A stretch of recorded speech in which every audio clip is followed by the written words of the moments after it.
যেমন কি মানে আমি তখনই কারো রিভিউ দিতে পারবো না যখন আমি নিজে জিনিসটা করতে পারছি।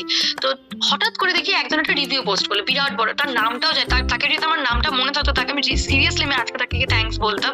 তার নামটাও মনে নেই আমার, আমি 1 সেকেন্ডের মধ্যে দেখেছি। আমি সঙ্গে সঙ্গে জাস্ট হচ্ছে মানে ওই তোমার নামটা ট্যাগ করেছে ওখানে ক্লিক, আমি আর বাকি কথা পড়তেও যাইনি, আর মানে জাস্ট পড়েছি যে আমার ভালো লেগেছে কিছু একটা ব্যাপার, একজনকে পেয়েছি, ক্লিক করে তোমাকে দেখলাম। তোমাকে দেখার পর দেখলাম তোমার ফেসবুকে একটু কম পোস্ট ছিল, তোমাকে মেসেজ করেছিলাম, কি বলেছে মনে নেই। তো দেখলাম যে ক্লাস তুমি করাবে বলে, আমি তখন ভয় পাচ্ছিলাম যে তোমাকে জিজ্ঞেস করেছি মানে ভালো হবে কি নাকি ভালো হবে না, অনেক জায়গায় তো বললাম।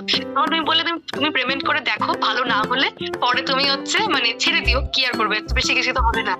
আমি মানে ঠিকই তো আছে, এত জায়গায় যখন ট্রাই করলাম তাহলে এটাও দেখি, তাহলে ট্রাই করে কি হয়, আদৌ কিছু হয় কিনা আমার জন্য। ওই সিডনিতে আসার 15 দিন আগে জাস্ট তোমার সাথে আমার ক্লাসটা স্টার্ট করেছি, আমি 15 দিন আগে। হঠাৎ করে কিভাবে হয়ে গেল সেই 15 দিন আগে ক্লাস, মানে আমি এটা ভাবিও নি যেটা হয়ে যাবে।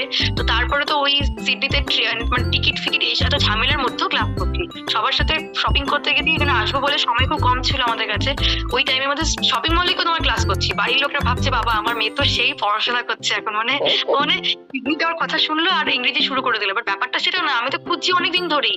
বাট হঠাৎ করে এই সিডনি তোমার এই ইংরেজি ক্লাসটা স্টার্ট করার পর আমি কনফিডেন্ট হলাম যে ঠিক আছে আমি যেতে পারি, আমার ডিসিশনটা ভুল হচ্ছে না, আমি কিছু করতে পারবো।